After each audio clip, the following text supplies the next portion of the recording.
Challenge किया है। इस उदयपुर की धरती पर आके एक बार देखिए आप, ऐसे लोग न तो हिंदू धर्म के हो चुके हैं, न होते हैं, न कभी मुसलमान के होंगे। और लोधी को हराने के लिए उनके चाचा और उस समय पंजाब का गवर्नर था आलम का, उन्होंने इसको बुलाया था बाबर को, ताकि इब्राहिम जालीदार टोपी पहन के कई धार्मिक स्थान पे खड़े रहते हैं। और सफ़ेद पोश राजनीतिक एक नेता है जिसके नाम के आगे मैं वो जो राम का नाम है मैं तो नहीं लूँगा, सुमन जी है।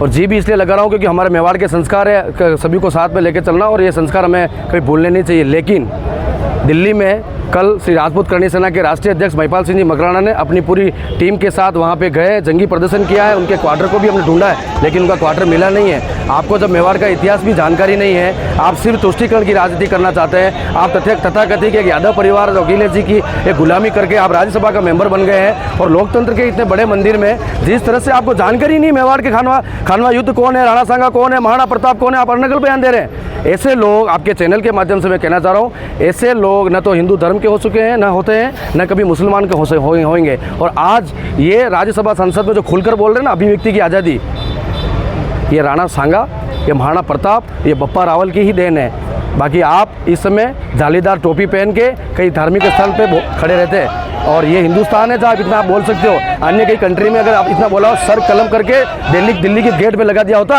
ये मेवाड़ की धरती है, तुमने चैलेंज किया है। इस उदयपुर की धरती पर आके एक बार देखिए आप, क्योंकि ज्ञापन देना, कागज देना, ये सब ठीक है, एक लोकतांत्रिक प्रक्रिया है, लेकिन कब तक? ऐसे लोगों का जवाब इसी तरह दिया जाएगा। ये मेवाड़ है, यहाँ पे तलवारें म्यान में रखी है, अभी चलाना नहीं भूले हैं। और आपको इतिहास की जानकारी के लिए बता दूं, ये बोल रहे हैं कि राणा सांगा जी ने बुलाया था उनको, बाबर को।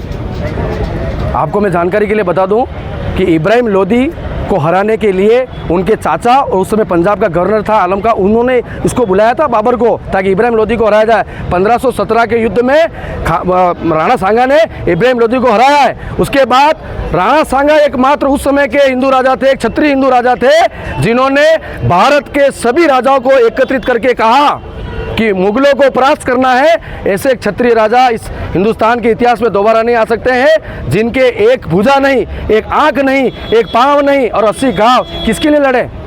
आपके चैनल के माध्यम से और बताना चाहता हूँ, क्षत्रिय धर्म, हिंदू धर्म, सनातन धर्म, क्षत्रिय राजा इस भारत में जितने भी हुए हैं, इन्होंने आज दिन तक अपने लिए कभी लड़ाई नहीं लड़ी है, अपने लिए गर्दनें नहीं दी है। मेवाड़ के जितने गढ़ किले आपके सामने इतिहास है, हमने आज दिन तक गर्दनें दी है तो परम पवित्र भगवा ध्वज के लिए दी है, इस सनातन धर्म के लिए दी है। और आगे भी मेवाड़ हमेशा हिंदू धर्म के लिए तैयार है, खड़ा है। और अंतिम ये चेतावनी दे रहे हैं कि इस उदयपुर की सभी सामाजिक, राजनीतिक, सांस्कृतिक सभी संगठनों को हाथ जोड़ के निवेदन है, मेरे मेवाड़ के वासियों, समाजवादी पार्टी का कोई भी नेता अगर आप गलती से भी इस उदयपुर की धरती पर बुलाते हो, उसका मुंह काला किया जाएगा, जो बुलाता है उसका भी काला किया जाएगा, और एयरपोर्ट पे उसको उतरने नहीं दिया जाएगा, क्योंकि ऐसे लोग ऐसी भाषा से ही समझते हैं। जय मेवाड़।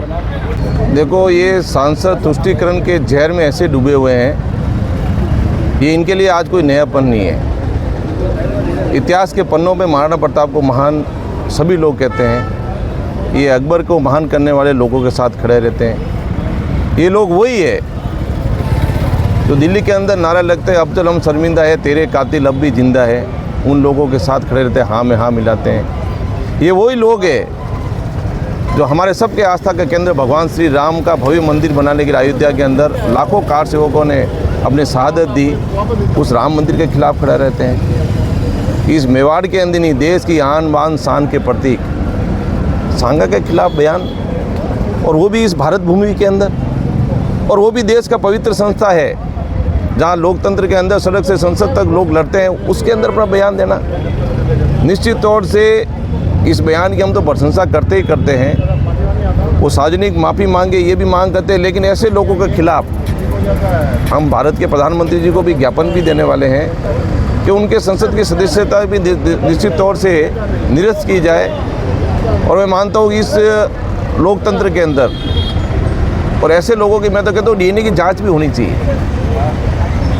ये अपमान प्रत्येक हिंदुओं का अपमान है, लेकिन 36 कौम का अपमान है, ये हिंदुओं का अपमान है। लेकिन जिस प्रकार से इन्होंने ये बयान दिया, मेरे हिसाब से ऐसे लोगों के खिलाफ राष्ट्रद्रोह का मुकदमा भी दर्ज होना चाहिए।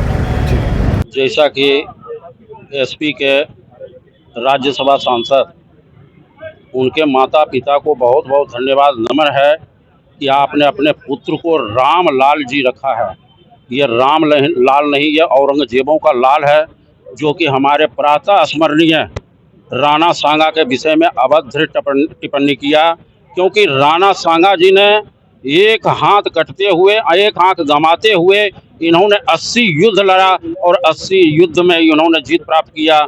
जैसा कि आज सर्व संप्रदाय संत संस्थान, विश्व हिंदू परिषद, बजरंग दल और अन्य संगठनों द्वारा कलेक्टर के माध्यम से उप सभापति को एक ज्ञापन दिया गया कि उप सभापति इनका निर्णय कर करके अति शीघ्र से अधिशीघ्र पदच्युत करें।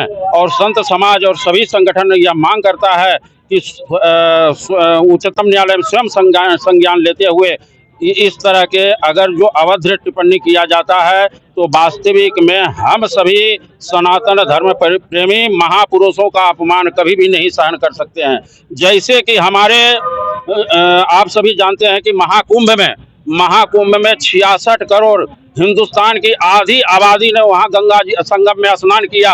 और उस गंगा स्नान के लिए एसपी के, जो कि मैं नाम भी ले लेता हूं कि अखिलेश यादव ने उस महाकुंभ में भी अनर्गल यह प्रलाप किया है। तो इस तरह से राम कृष्ण और या कई तीर्थ स्थानों के विषय में अगर जो इस तरह से किया जाता है तो हम सभी सनातन धर्मी इस तरह से डटकर मुकाबला करें। और एक बात और मैं बोल रहा हूं कि एक हिंदू के खिलाफ हिंदू लोग हम सभी आए हैं, वह भी एक हिंदू है, हिंदू होते हुए भी अपने राम कृष्ण और महापुरुष जैसे महाराणा सांगा के विषय में इस तरह से अनर्गल आरोप लगाता है। मैं संत समाज और संपूर्ण संगठन इसका मैं पुरजोर से विरोध करता हूं।